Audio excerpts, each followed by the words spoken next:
All right. So this is now the third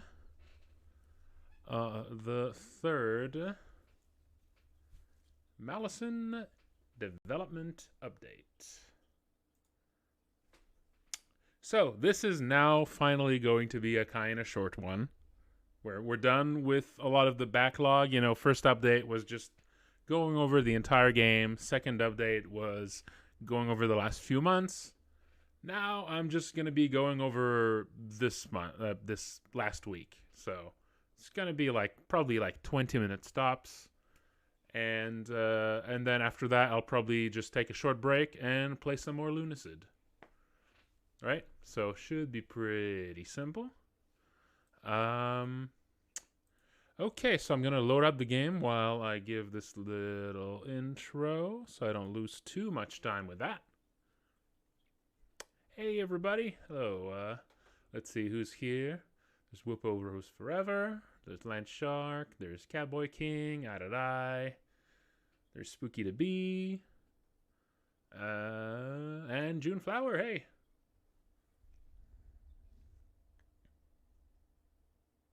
It's really good. I recommend it. Very solid so far. All right, so now a big part of what I worked on last week is some stuff that I don't want to show too much of. There's some spooky encounters and locations I added to the West Slums, which is that cursed place with the thick darkness and this really spooky shadow monsters. Now I do want to show a bit of it still, because it's still I spent a lot of hours on that, but I'll just be going a quick dip through it while I'm showing something else, basically. So I don't want to go into too much detail for it. I'll just show little glimpses of it, to not, I do want to keep some spooky surprises. All right, so first, here's some of the work from last week. So, first, I continued the work on the King Street quests. One of the things I've done, so the last big chunk of work for Skadi, that orc here. She has a bunch of quests for you, and the first 3 quests are by far the ones that need the most work to do. Her first 2 quests are already done, and a lot of the work this week was on finishing her 3rd quest, which is to gather some of the corpses in King Street and bring them to bury them. And so yeah, we got some corpses now. And now it seems pretty simple, but the part that was more work is you can examine those bodies, and you can examine them. Covered in squirming maggots. Oh no, a pool of blood has congealed under her. She must have died a few days ago at least. Oh geez, you can loot it. And you don't find anything in this one. It's actually random what you find here. And you can carry the body. And that's the part that was a bit more work. Now I'm gonna need to have a special body being carried sprite. Right now it looks a little goofy, but yeah, you can actually carry those bodies around, and you can carry this one too. And it's just gonna exchange them, so you can only carry one of them at once. And of course, as you might presume, as you might guess, perhaps one of those bodies is going to have a nasty surprise for you when you interact with it. But yeah, basically you just have to bring that, and there's going to be a place to bury them. But for now, it's just, I put in, for this quest, the progress is just, having those bodies there and being able to interact with them. There's also some stuff, like if you try to bring the bodies elsewhere, in order to simplify programming that quest, I made it that if you try to bring the body in a place where it doesn't really make sense to bring it, you're just going to leave it behind. So there's only a few places in the game where those bodies can actually exist. So if you try to leave here, you actually don't have it with you anymore. And you leave it in the previous room, and you can pick it back up here. So that's going to That's going to hopefully prevent an issue where like someone picks up a body and then just starts doing other things, and they just have like a corpse with them like for the entire game. Uh, that would kind of suck, and it would probably interfere with some other quests later where you also need to pick things up. So yeah, just to simplify things, to reduce how many things can, how many things can like might have like problems. Yeah, just to simplify the whole thing, I just made it that okay, those bodies can only be brought to a specific set of rooms, right? Yeah. So yeah, that's the big thing for Skadi's quest. Now I'm going to actually, I'm gonna move out. I'm gonna enter here. That should leave the body behind. There you go. So that's basically, yeah, any room you enter that isn't in a specific list drops the body behind. All right, so yes, so that's the stuff for Skadi's quest. So so now all I need to do now is to finish the scripting for actually burying the body, and then going back to her, talking to her, and then there's a few more quests I need to do. And like I said, the other quests after this for Skadi are way simpler. It's all tied to things that already work instead of a bunch of new mechanics like these. So it's gonna be, yeah, those should be much more painless. Okay, next. Another thing I started working on is Nab's quests. So Nab is this kobold here. Haven't seen you here before. Folks call me Nab, so where do you think you're going, Squirt? Slums are west of here, not the place for a stroll these days. Hello, Nab, searching for supplies. You a chipper one. So if you talk to her a bit, she's eventually going to offer you some work where basically you can do some pickpocketing. Yeah, always interested in collaboration with like-minded entrepreneurs.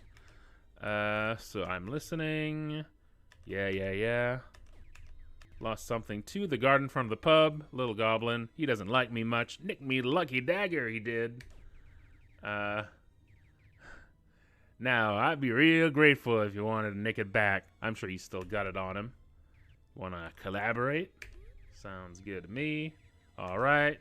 She even gives you a lockpick. So there you go.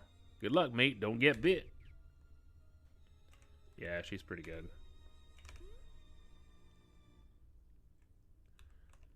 So now I'm just gonna. So this part is not new. This is that first quest has always been there. Well, not always, but this part is not new. I'm just showing how it works right now. So so this is the guard.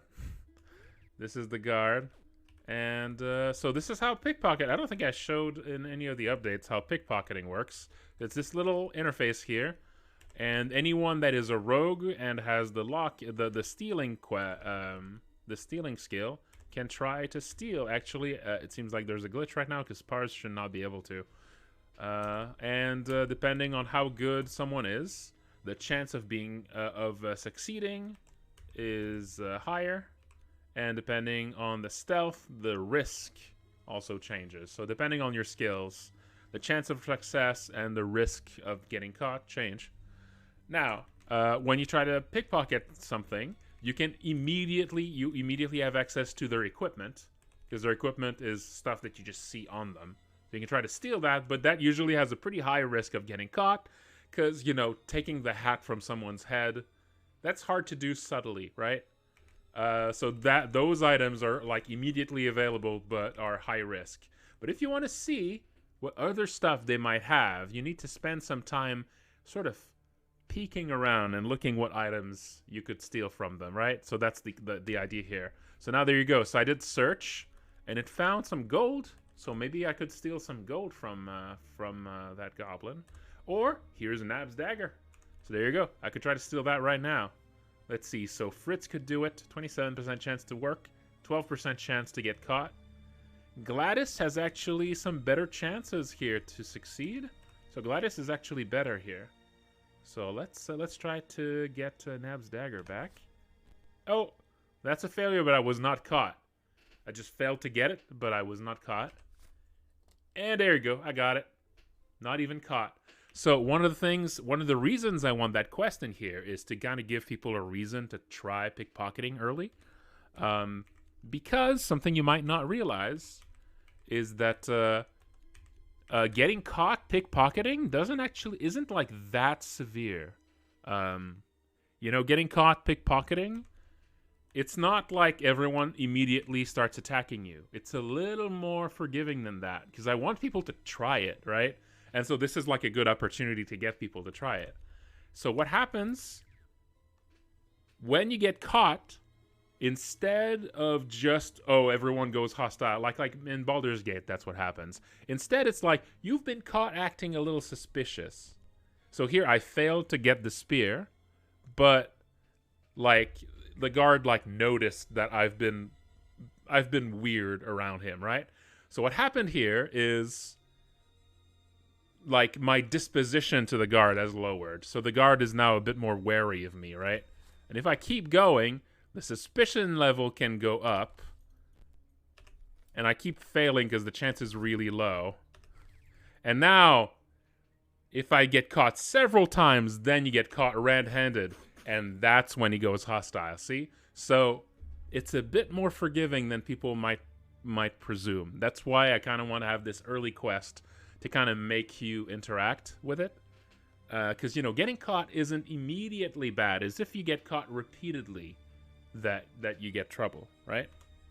So I think that's like important to give, to kind of show the players that, because then they're way more likely to actually try to interact with that system.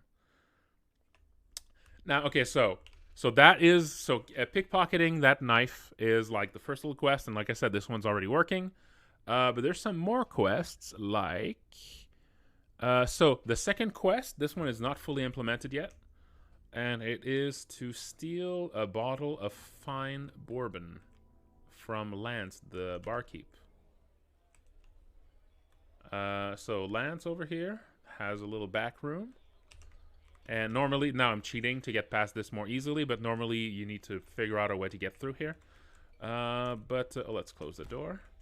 So here if I can pickpocket this, if I can lockpick this here. Let's use these lockpicks, and this is a pretty easy chest to pick open. There you go. And if you can open this, so you got some random items here. There's a little bit of treasure, there's a weapon, and there's Lance's favorite bottle. So that's the thing you have to steal for that quest. So that part is working, there's the chest there. And there's the bottle in it, the unique bottle for it.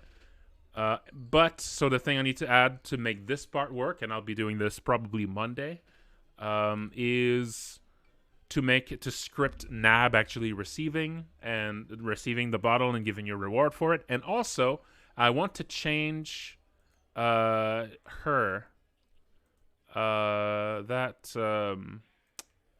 barmaid here. I want to change her patrol so that she actually enters the room every once in a while, right? And then leaves. And the idea is that when you're doing this, like, her patrol becomes a little time pressure, because as you examine things, people are still moving around, right? And that's an important thing taught in the tutorial, that while you're examining a door or a chest, the world is still active around you, so you can get caught while you're doing this. And so that would be here, that would be the little challenge. It would be to get through this and get the bottle without getting caught. It's not going to be a very heavy time pressure, but it's still going to be there. So that would be the second task. Like I said, this one is not finished yet. Okay, yeah, no, it's fine. I actually sent the message late, Dreamsbell. Yeah, I sent the message like 30 minutes before starting. That was kind of, I just forgot to ask. So no problem. All right. So the third task, that's another one that's not finished yet. The third task is, so she has a house in the dark slums, in the slums that have this thick supernatural darkness. And she does not want to go back home. It's really dangerous in the slums. And she basically wants you to find her house and retrieve all of her stuff and get back to her and, give her stuff back. And this here is going to be when I give you a little preview of all the stuff I added to the Dark Slums. All the stuff so this is something that I did quite a bit of work on this week. Again, I don't want to show you too much. I might just give you little previews, like there might be something pretty gruesome in that house over here, for instance. I'm not going to show you, though. But yeah, so the Dark Slums are pretty dangerous. Actually, let me just put some volume on. I think it's kind of... Yeah, it's low, because I was watching videos while working earlier. Yeah. So let's just do a quick walk through the slums here. With let's give myself... Yeah, so there's some spooky noises. And some eyes. And it's a little sinister.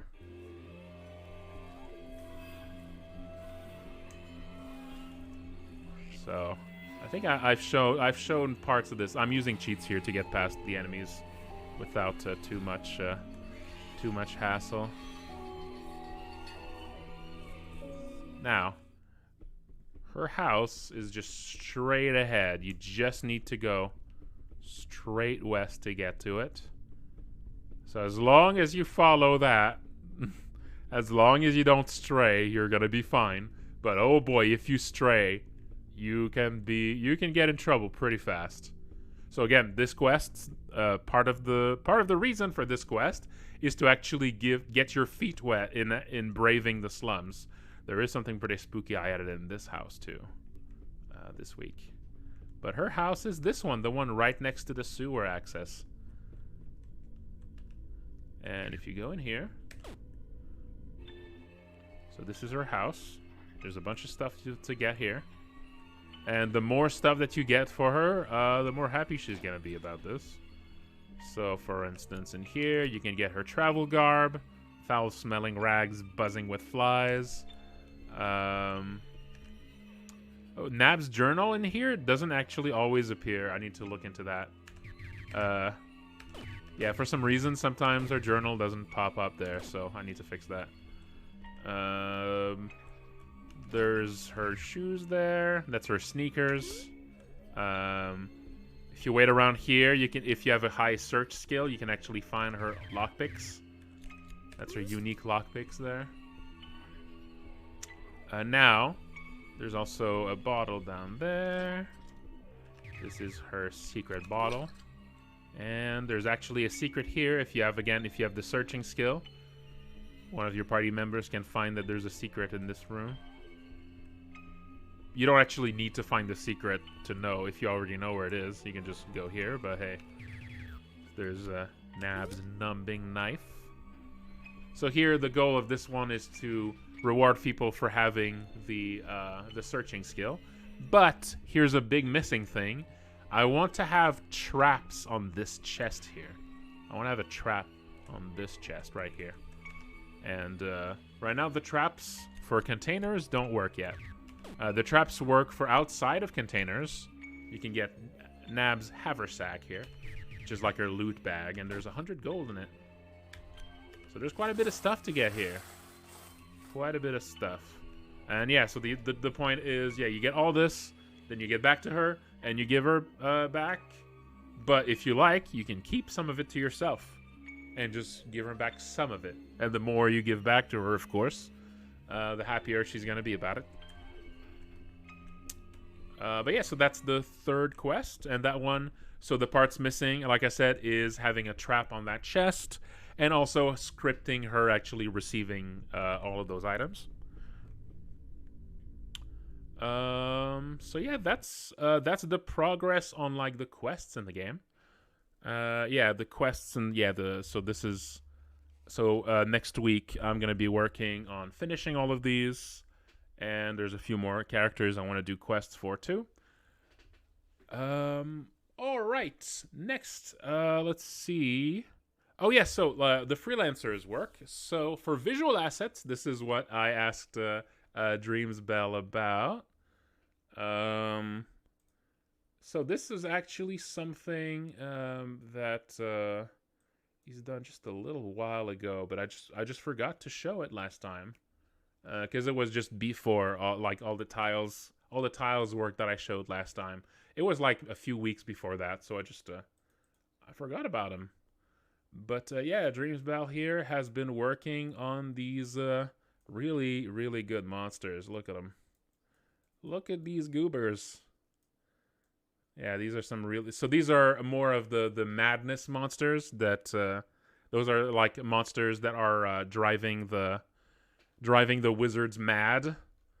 So there's a lot of those monsters in the game. And yeah, I just wanted to see if I could get some new designs of these from someone else. Like all the current like madness monsters in the game are all stuff that... are all my designs, and so these would be the first madness monsters designed by someone else. And yeah, they're really good so far. I've only gotten started a little bit on turning these into sprites, but I can show some of what this looks like. Yeah, only 2 of them really that I worked on so far. This one just a sketch so far, but yeah. So yeah, this it's been fun. This one a little bit more progress on it. I like how this one's turning out so far. So yeah, so I've only been working on these as sprites.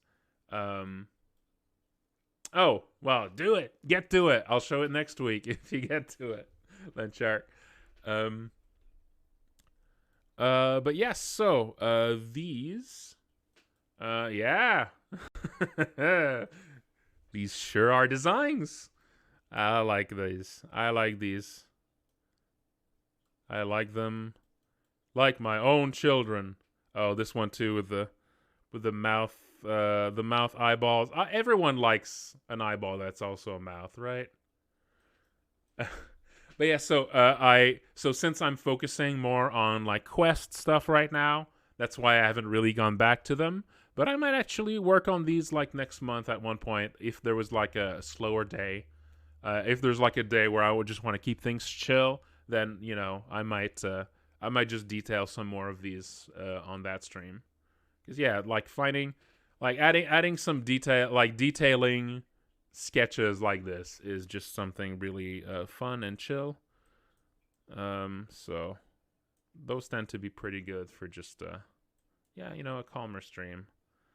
All right, next. There's some new audio work as well. Let me find my list here. Oh yes, there it goes. So last week on the last update, if you also, I did put a video up for the slightly edited video up of the last update is on my YouTube. So in that update, I talked about how so Neon Lair and Ultra J Dude worked on Broken Verse, which is a song for those mad wizards that these creatures have been tormenting and turning mad. And so they had made a song, yeah, called Broken Verse, but it was a bit too extreme. It was a little bit too wild. It works for a lot of the wizards, but some of the earlier game wizards are a little too normal looking for how extreme it was. And so so now we got this new song called Fractured Will. It's really nice.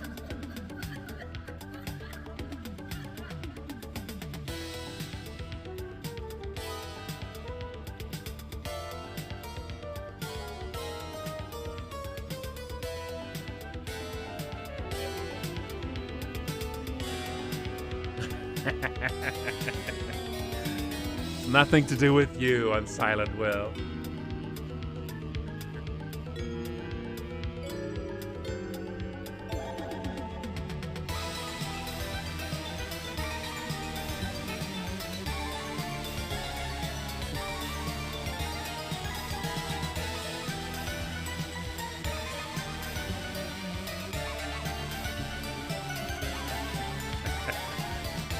Get him.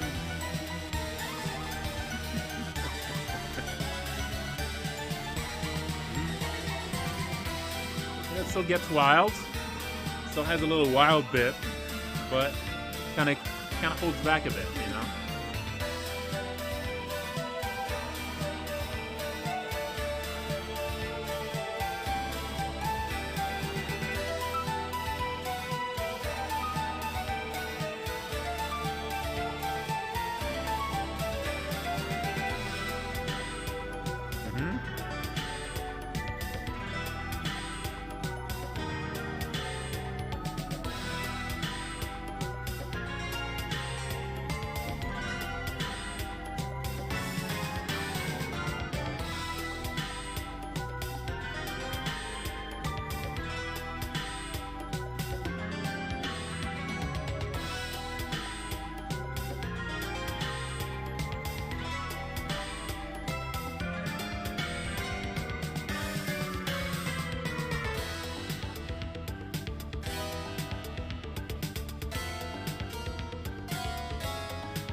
And here's the loop.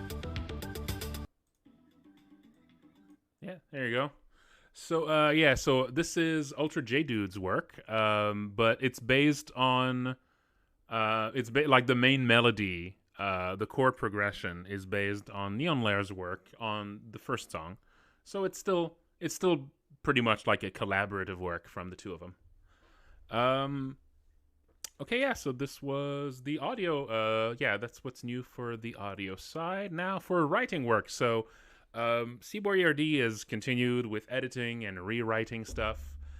He's done a grueling job of going over. Let me show you. I mean, this isn't gonna be super meaningful to look at, but so let's see here. Yeah, spreadsheet. Everyone loves spreadsheets. Yeah, he's been going over like all the game's like hundreds of items and equipment. This game has a lot of items and equipment. Just this here. See this? These are all items. All items. There's a lot of items in the game. This is not all of the items, actually. This is just the usable items. It's not even equipment. Yeah, how many entries is there?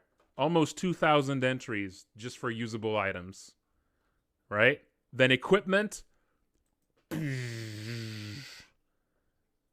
even more equipment. Look at this. So yeah, this has been grueling work. He's been going through all of this, editing, finding all, because, you know, I'm not a native English speaker, so he's been like finding all the things that are kind of awkward, all the things that don't quite work. He's been rewriting some. He's been shortening some descriptions that are too long and kind of break the interface, you know, stuff like that. So at this point, he's basically like done. He's done with all of like the chapter 1 and all the general text. The main part missing is the skills. There's also a bunch of those. About half as many skills as there are usable items. But those still have a lot of work left to do on them. So we're waiting on those a little bit. While the others are basically like done. Like the items and equipment, there's still gonna be a few things to add, but those are just gonna be like quest items, right? Like unique quest items. Like for instance, the latest thing I just added, the stuff I added recently is all the unique items that NAB needs, right? Yes, of course I did, I. Come on. You know how I work. So NAB needed like unique items, like unique versions of like here also Lance's bottle here that I just showed earlier. Lance's favorite bottle that needs to be added here. So like all those unique versions of items. You know, so that's probably going to be like most of the new stuff that's added at this point for items and equipment. Otherwise, this is almost all locked in. But skills still need a lot of work. So yeah, we're leaving those for later. Also, a little thing I added that's very boring, but I added I added a little system so that we can more easily like because we're like putting this file on Dropbox and like sending it over whenever we make edits. And so I added like a little column here so that we can easily like notify each other about changes that need someone else to work on. Uh, and I mean, what's good about this is that you can just search the document for your name to know what to look on. So I mean, that's very boring, but you know, sometimes you gotta do stuff like that to make working a bit easier. Uh, yeah, okay, so that's it.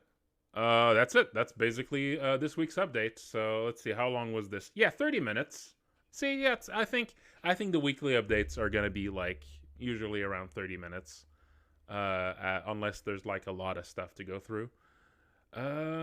So next week, yeah, coming up next week, that's gonna be pretty simple, just a continuation of this week's work. I've gotten started, working on that. Almost done with Skadi. Then I need to go through with Boris and Glastevald, Naza, the shopkeeper, stuff like that. Yeah. So it's gonna be just continuing work on that. So if any of you have questions about the game, I can do a little Q&A. But those usually don't have any. But if you got any questions, I can answer them. And otherwise, that's gonna be it. And yeah, I'll just after this, I'll just take like a little 30-minute break, and then I'll probably be playing Lunacid, which has been a lot of fun. How long have I been working on the game? It's like 8 years at this point. It's probably 8 years at this point. I mean, it's complicated because a lot of the work early on was more like wasn't like a main project. Like the first half of the game's development was just something that I was doing on the weekends. That's why originally I was just calling it the WeekendRPG. But then I made, I went a bit more serious with it, and then I got a publisher with Devolver, and that's when I shifted to working on that full time. And I think the full time work is more like it's been like 4 years. I think it's something like that, like 4 years full time work, maybe 8 years of actual total time. I'm pretty sure, yeah, man, I'm pretty sure it's like 8 years. I don't know. It's been a while. I feel like very often I when I answer that question, I just give the same number year after year. So sometimes I just add to it. I think 8 years sounds about right.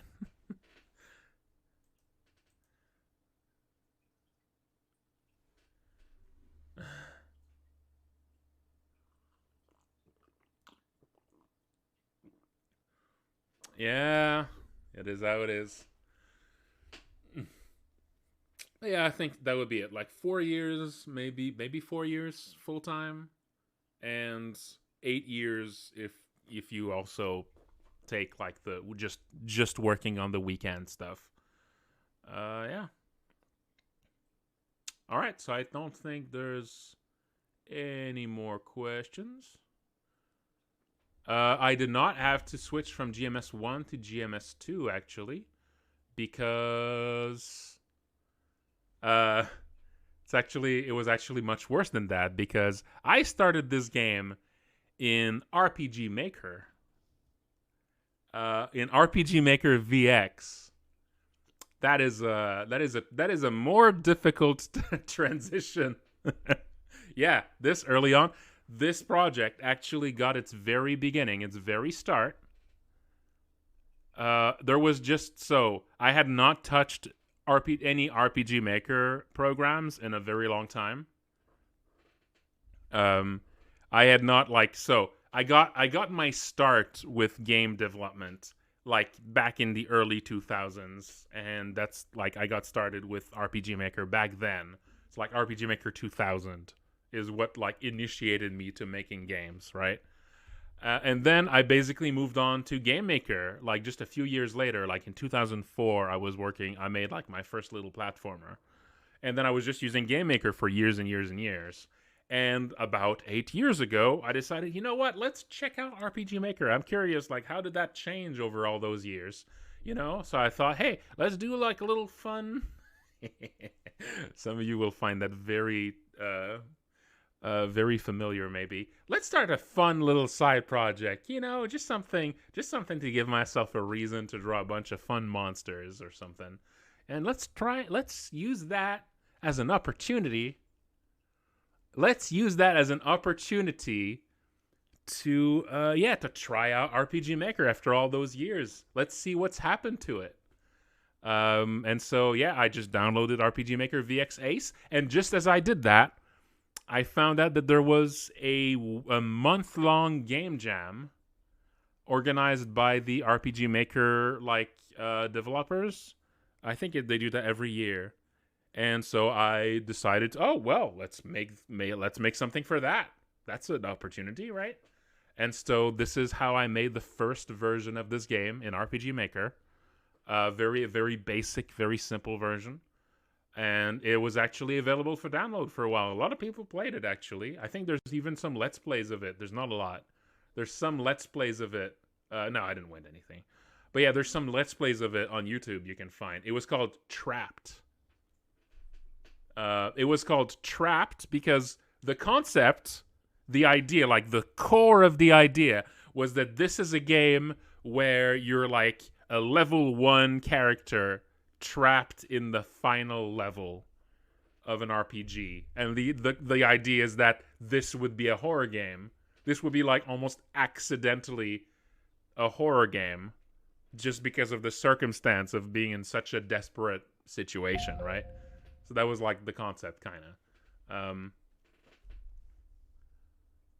But yeah, so you might actually be. It's not really available for download anywhere. Like you can maybe you can find like someone might have put it up somewhere. But I took it down as it became less and less representative of what the game was now like.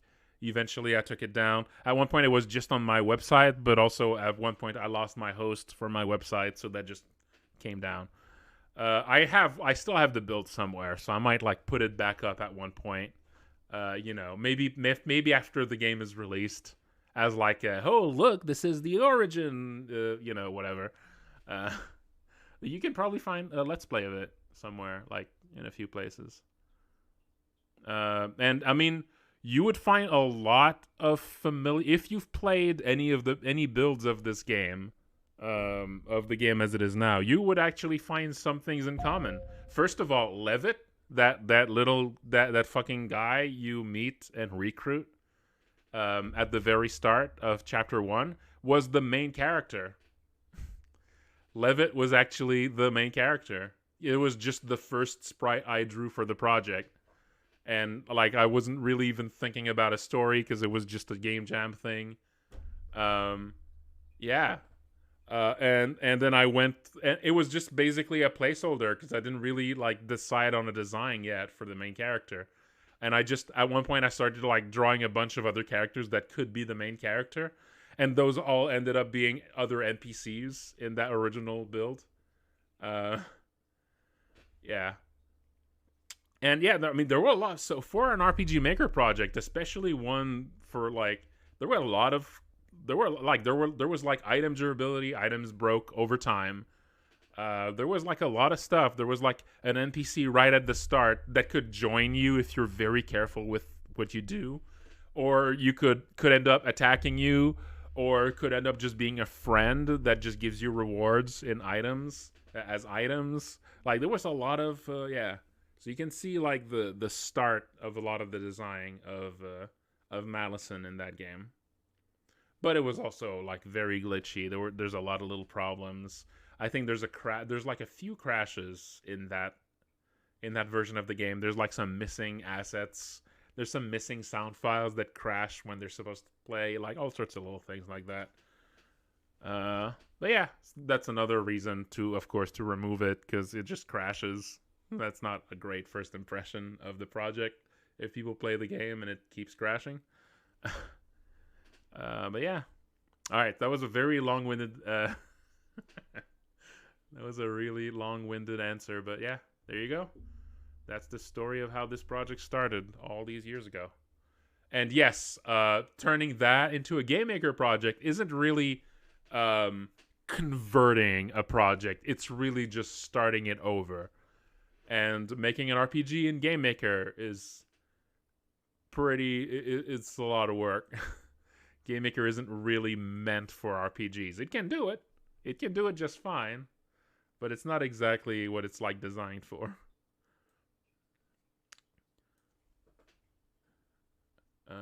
All right. Yes. So yeah, I guess this did end up being a bit longer, but hey, that was just a big answer. That's fine. All right. So yeah, I'll take a little break, and at 9, I guess in 20 minutes, I'll be playing. I'll be playing some more Lunacid. So if you're interested in seeing that, I guess see you then. And otherwise, thank you all for watching.